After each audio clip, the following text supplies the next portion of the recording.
Salut tout le monde, aujourd'hui on se retrouve pour une nouvelle vidéo qui sera une vidéo favori. Alors si vous me connaissez depuis un moment, vous savez que je n'en fais pas souvent parce qu'en général quand j'aime un produit, je continue à l'utiliser encore et encore et encore. Du coup ça m'arrive pas souvent de découvrir beaucoup de nouveautés, mais j'ai quand même eu l'occasion de découvrir quelques nouveautés en 2017 et c'est de ça que je vais vous parler aujourd'hui. Je pense que ça devrait pas être trop long, quoique. Donc on va y aller directement et je vais commencer par la catégorie maquillage. Je finirai par la catégorie série et franchement restez jusqu'à la fin parce que les séries j'en ai découvert plein de canons en 2017 et j'ai trop envie de vous en parler et de savoir ce que vous en pensez. Bref, on y va. Alors en make-up, ma grande découverte de 2017 ce sont les palettes Zoeva Beauty. Donc là j'en ai acheté deux en gros en 2017. J'ai la Caramel Mélange et la Zoeva Café. Elles sont canons toutes les deux. Au niveau du rapport qualité-prix, je trouve que c'est au top. Avec celle-ci, je vous avais fait une vidéo comparaison avec la Naked Eats. Donc celle-ci, c'est plus ces couleurs un peu vertes, mais je la trouve canon, vert rose, enfin, j'adore. Et encore une fois, pigmentation au top, rapport qualité-prix au top. Donc je vous conseille vraiment les palettes Zoeva Beauty. Et si vous voulez voir un make-up, un tutoriel avec cette palette donc café, dites-le moi en commentaire, comme ça je sais que je vous fais ça. D'ailleurs si pour 2018 vous avez des idées de vidéos, vous voulez absolument voir certaines vidéos, dites-le moi aussi en commentaire, comme ça je sais ce que je dois vous prévoir. On continue avec ma deuxième obsession de 2017, les highlighters. Alors en 2017, comment vous dire, j'ai vraiment découvert cette passion de l'highlighter, voilà. Et là j'en ai deux, encore une fois rapport qualité-prix au top parce qu'ils étaient à moins de 5 €. Ce sont des Make Up Revolution et ils sont vraiment canons. Je vous en ai encore jamais parlé, je me rends compte, mais enfin waouh. Celui-ci c'est celui que j'ai utilisé aujourd'hui, donc je sais pas si vous voyez, mais il est vraiment trop beau. Je vais vous faire un petit swatch. Hop, vous swatchez celui-là aussi. Regardez-moi ça. Je sais pas si vous voyez grand chose. Oh mais waouh, regardez-moi ça. J'ai l'impression que sur les swatchs vous voyez rien, même comme ça, mais ils sont vraiment magnifiques. Et une autre palette d'highlighter qui est trop belle, c'est celle-ci, donc c'est la Born to Glow de chez NYX. Bon mais je vais pas vous les swatcher parce que j'ai l'impression qu'avec la lumière là, on voit pas grand chose. Mais regardez-moi ça, enfin, elle est juste canonissime. En plus il y a plein de couleurs, on sait faire plein de... Enfin, il y a plein de couleurs pour plein d'envies différentes, donc c'est juste top.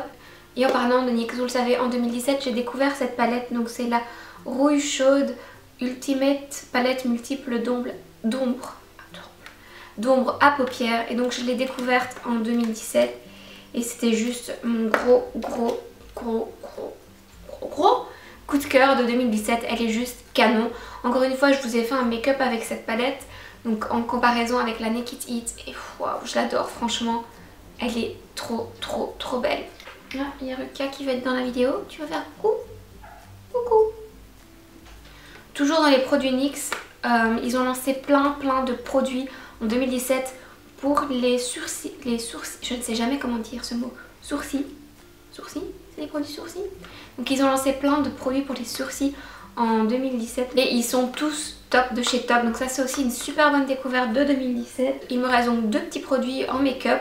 C'est ce mascara, donc je sais pas si vous voyez là, mais il y a le chat qui est sur mes genoux, il est en train de me lécher les mains. Tout va bien, c'est tellement pratique. Donc je disais, c'est ce mascara Lancôme, donc c'est le Monsieur Big. Ça c'est une de mes meilleures découvertes de 2017 aussi. Enfin ce mascara est juste top de chez Top, il vous fait des cils de biche. Enfin trop bien. Et enfin ça c'est plus une découverte de la fin de l'année 2017. Ce sont les produits donc Gigi Hadid et plus particulièrement les rouges à lèvres. Donc ici j'ai pris la couleur Austin GG22 et c'est juste canon. Je l'ai porté dans ma vidéo de la semaine passée, donc si vous vous demandez quel rouge à lèvres je portais, c'était celui-ci. J'ai tellement envie d'aller m'en racheter plein d'autres parce que tous les rouges sont hyper beaux et les nudes aussi ils sont canons de chez Canon. Donc voilà, la collection Gigi Hadid, je trouve que Maybelline ils ont vraiment géré. Donc voilà pour la première catégorie qui était le make-up. Je voulais vous faire une toute petite catégorie bijoux sur les marques de bijoux que j'ai découvertes en 2017. Donc il y a 3 marques différentes, enfin vous allez voir ça tout de suite. Alors je vous fais un petit zoom sinon vous ne verrez pas grand chose. Mais les premiers bijoux dont je voulais vous parler, c'est ceux-ci. Ce sont en fait des bijoux qui viennent de chez Pull&Bear et j'avais jamais fait attention, mais chez Pull&Bear ils ont ces bijoux qui sont juste canons. Donc vous voyez les petits bijoux comme ça qui se mettent l'un au-dessus de l'autre, on met plein de petits colliers. Je conseille vraiment, mais vraiment d'aller voir chez Pull&Bear. Pour moi c'est vraiment une des meilleures découvertes de cette année parce que bon, j'ai pas acheté que celui-là, là je vous montre que celui-ci pour pas que la vidéo fasse 20 ans. Mais j'ai trouvé plein de colliers magnifiques chez Pull&Bear cette année. Ensuite, il y a quelques mois, j'ai aussi découvert une marque belge justement. Je suis trop fière que c'est une petite marque de chez moi. Une marque donc de bijoux qui fait des bijoux vraiment super beaux. Donc des colliers, des boucles d'oreilles, enfin je trouve ça vraiment hyper canon. Et la marque s'appelle Ciel Mon Bijou. Donc si vous êtes intéressé, je vous mettrai le lien du site en barre d'infos et aussi son Instagram parce que elle présente tellement bien les bijoux sur son Insta que ça donne vraiment trop envie de tous les avoir. Et enfin, une découverte de 2017, enfin je connaissais déjà la marque avant mais je l'avais jamais testée. Ce sont les montres Daniel Wellington. Donc la montre que je porte là pour le moment c'est la petite, c'est la 28 mm si je ne me trompe pas, en durable. Et je trouve que c'est vraiment la montre parfaite, classique, qui va vraiment avec tout. Enfin je l'adore, je la porte tout le temps. Donc voilà pour la catégorie bijoux. Maintenant je vais vous parler soins. Donc vraiment mes soins top de 2017, que ce soit pour le corps, pour les cheveux, pour les ongles. Enfin, voilà, une grosse catégorie qui mélange un peu de tout. Et en 2017 je suis repartie sur des soins moins chers, des marques plus abordables. Parce que je vous avoue que jusque là pour mon visage j'utilisais toujours des marques un peu plus chères, style Biotherm, Lancôme, voilà. Et j'ai eu l'occasion de recevoir des produits de marques moins chères, donc à savoir Garnier et Nivea. Et en fait je me rends compte que les produits sont vraiment tout aussi bons. Celle-là elle est finie, je l'ai adorée, franchement j'ai adoré la mettre tous les matins. Ça pénètre hyper vite dans la peau, ça laisse la peau vraiment lumineuse. Et donc celui-là c'est le Garnier Skincare Active crème de jour à l'aloe vera, donc c'est un gel. J'ai vraiment adoré ce produit. Et depuis quelques mois j'utilise maintenant les crèmes Nivea, donc c'est les Urban Skin Defense que j'aime vraiment énormément aussi, donc j'ai toute la gamme d'ailleurs. Et voilà, vous le savez, j'adore la marque The Body Shop. En 2017 j'ai encore découvert des produits topissimes de chez eux. Je vais vous parler de celui-ci en premier. Vous le savez tous, les crèmes pour le corps de chez The Body Shop sont top, je sais pas pourquoi, mais celle-ci est toute mouillée. En l'occurrence, cet automne, ils ont lancé cette gamme, donc c'est la Vanilla Pumpkin. Et qu'est-ce que ça sent bon, déjà j'adore la vanille, j'adore le potiron, donc ils pouvaient pas se tromper avec ce produit. Mais c'est vraiment une de mes découvertes préférées de l'année dans la marque The Body Shop parce que l'odeur, vraiment, tuerie de chez tuerie. Toujours chez The Body Shop, je vous ai déjà parlé de ce produit, mais c'est vraiment un des produits que j'ai préféré en 2017. Donc c'est un exfoliant liquide jeunesse, Drop of Youth. Il y en a plusieurs dans des gammes différentes, mais moi j'avais pris celui-ci. Et en fait c'est un exfoliant qui est vraiment très doux pour la peau, donc c'est comme un gel. Et vous le mettez, vous le frottez, il n'y a pas de petites billes ni rien dedans. Allez en boutique, faites-le sur votre main, vous allez voir, en fait quand vous le testez, ça, à force de frotter, ça retire toutes les peaux mortes, c'est un truc de dingue. Et du coup bah, c'est pas du tout agressif pour le visage, donc je trouve ça vraiment cool. Et le dernier produit de Body Shop que j'ai découvert en 2017, c'est les Drop of Sun. Donc je pense que je vous en ai parlé, ou je vous en ai parlé dans mon Get Ready With Me, donc je vous le mettrai aussi en barre d'infos. Et en fait c'est des petites gouttes à mélanger avec votre crème de jour et puis vous l'appliquez sur le visage et ça vous donne tout de suite un teint beaucoup plus hâlé, mais sans avoir un effet auto-bronzant, orange ou la fille qui en a fait trop. Non, c'est vraiment subtil, donc c'est vraiment top ce petit produit. Alors il me reste deux produits dans cette gamme et le premier c'est ce vernis, donc c'est un vernis L'Oréal, je ne sais plus quelle gamme c'est, à chaque fois je vous le dis, je ne sais pas quelle gamme c'est. Mais c'est ce aux huiles. J'en ai acheté plein cette année parce qu'ils tiennent super bien. Ils sentent vraiment bon quand on les met, ça sent pas du tout acide comme avec d'autres vernis. Et enfin voilà, ils sont vraiment au top de chez Top. Cette année j'ai aussi découvert deux parfums. Vous l'avez peut-être vu l'année passée, j'ai fait un vlog dans les Canaries. Et en général quand je vais dans les Canaries, j'en profite toujours pour acheter du parfum. Parce que comme c'est une île, il n'y a pas la TVA. Enfin voilà, c'est différent, du coup c'est moins cher. Et du coup... j'ai découvert deux parfums que j'aime beaucoup. Celui-là je le connaissais déjà avant mais j'avais pas encore eu l'occasion de l'acheter parce qu'il est quand même assez cher. C'est le Flower Bomb de Viktor & Rolf. Il sent hyper bon. D'ailleurs je vais vous mettre tout de suite parce que j'en ai pas encore mis. Et le second c'est le Mon Guerlain de chez Guerlain. Il sent vraiment trop bon. À savoir que si vous vous demandez le type d'odeur que c'est, moi j'adore les odeurs qui sont vanillées, sucrées. Donc tous les deux, ce sont vraiment des odeurs très sucrées. Je suis pas sûre pour le Flower Bomb, mais pour le Mon Guerlain, je suis certaine qu'il y a de la vanille dedans parce qu'on le ressent. On sent que ça remonte un petit peu dans la journée, enfin les deux parfums sentent trop bon. D'ailleurs si vous avez des parfums à recommander avec cette petite touche sucrée ou vanillée, dites-le moi en commentaire parce que j'aime toujours découvrir de nouveaux parfums. Voilà déjà la dernière catégorie que je vais tout simplement intituler d'hiver parce qu'on va y mettre plein de trucs. Donc je vais commencer par les livres et un livre en particulier ou plutôt une auteure, c'est Camilla Läckberg, j'espère que je le prononce bien. J'ai découvert cet auteur l'année passée. Forcément quand je voyage en général j'aime bien lire, du coup une amie m'avait prêté un de ses livres, maintenant j'ai plus du tout le nom mais c'est le tout premier qu'elle a sorti et là du coup c'est la suite, c'est le 2.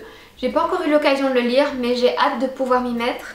Une autre de mes découvertes de 2017 dont je voulais absolument vous parler, c'est la ville de Budapest. Donc j'avais aussi fait un vlog quand j'étais à Budapest, je vous le mettrai en barre d'infos. J'ai jamais eu l'occasion de visiter cette ville et d'ailleurs d'aller dans cette partie de l'Europe parce que voilà j'avais vraiment des a priori sur justement cette partie de l'Europe et comment vous dire que tous mes a priori ont pris un gros coup de pied au derrière parce que j'ai adoré, mais j'ai vraiment adoré Budapest. J'ai hyper envie d'y retourner parce que je trouve que la ville est magnifique, il y a tellement de choses à voir, il y a tellement de choses à goûter aussi. Et voilà, enfin je vous mettrai quelques photos du coup ici ou là, ou enfin, voilà, comme ça vous pouvez voir diverses photos de ce que j'avais fait quand j'étais à Budapest. Mais si vous n'avez jamais visité cette ville, je vous conseille à 300% d'y aller. Je suis vraiment désolée pour ma voix, il faut forcément que je tourne une vidéo pour perdre ma voix, bref. Maintenant on passe à la catégorie qui me tient le plus à cœur parce que si vous me connaissez, vous savez que je suis une grosse accro aux séries. Du coup en 2017 j'ai continué à être accro aux séries et j'en ai découvert quelques-unes qui sont sur Netflix parce que oui voilà je suis passée en mode accro à Netflix. En 2017 j'ai repris 2 séries donc qui sont Riverdale et Stranger Things et comment vous dire que j'ai pas du tout été déçue par la suite. D'ailleurs j'attends les prochaines saisons avec une grande impatience. D'autres séries par contre que j'ai découvertes, si je ne me trompe pas, des sorties en 2017, c'est 13 Reasons Why. D'ailleurs je l'ai regardé à nouveau il n'y a pas très longtemps. Enfin, voilà, déjà Queen Selena s'il vous plaît, la série produite par Selena, je ne pouvais que aimer. Je suis trop dégoûtée mais en même temps je comprends tout à fait qu'elle n'ait pas pu jouer le rôle d'Anna parce que ce serait encore 10 fois mieux s'il y avait eu Selena dedans. Mais bon, je comprends la santé d'abord. Mais vraiment j'ai adoré cette série, ça m'a vraiment bouleversée au plus profond. C'était peut-être une série de fin 2016 en fait, enfin je sais plus trop. Mais voilà, j'ai adoré. Dans un autre esprit, j'ai beaucoup aimé la série Mindhunter. Donc je vous mettrai en dessous, comme ça si vous comprenez pas mon accent anglais, vous voyez à quoi ça ressemble. Je sais pas si c'est le cas, mais j'ai l'impression que c'est la série qui vient juste avant Esprit criminel. Parce que je pense que l'acteur principal s'appelle pareil qu'un des acteurs dans Esprit criminel. Mais je suis pas trop sûre de ce que je vous dis, donc voilà, ne prenez pas mes mots pour acquis. En gros c'est un agent du FBI qui lance les bases du profiling pour les serial killers. Par exemple, ce que je savais pas du tout, je sais pas si c'est vrai en fait, mais dans la série on dit que c'est lui qui a créé cette notion et ce mot d'ailleurs, cette appellation de serial killer, parce que jusqu'alors on s'était jamais rendu compte qu'il y avait des types de profils de tueurs différents. C'est un truc de dingue. Ça se passe dans les années 80, du coup avant les années 80 on savait même pas ça. Moi j'étais là what? Et du coup on voit le gars qui est en train de créer des profils en interviewant des serial killers. C'est vraiment trop bien. Alors quand vous regardez le premier épisode, vous êtes là, je sais pas, mais si vous continuez, vous allez voir, vous allez devenir accro. J'attends trop la suite avec impatience. Une autre série qu'on a aimé tous les deux avec mon copain en 2017, c'est la série Atypical. Je sais pas si ça se prononce comme ça, mais en gros on suit la vie d'un jeune garçon qui est autiste. Alors comme ça paraît un peu triste, mais non franchement c'est hyper mignon, hyper bien fait, donc je vous la conseille vraiment. Et enfin dans un esprit un petit peu plus fun, c'est The Good Place. Alors ça c'est vraiment aussi un de mes gros coups de cœur de 2017. C'est hyper marrant, j'adore cette série, je trouve ça hyper bien fait. Regardez la série et dites-moi ce que vous en pensez. Et si vous avez déjà vu toutes les séries que je viens de vous citer, dites-le moi en commentaire. Dites-moi aussi si vous avez des séries à conseiller parce que je suis toujours à la recherche de nouvelles séries à regarder. Donc voilà, j'attends vos commentaires. Et puis c'est déjà tout pour cette vidéo. J'espère que ça vous a plu, que ça vous aura donné des idées. Et il ne me reste plus qu'à vous dire à la semaine prochaine et à vous faire plein de bisous. Au revoir YouTube, au revoir.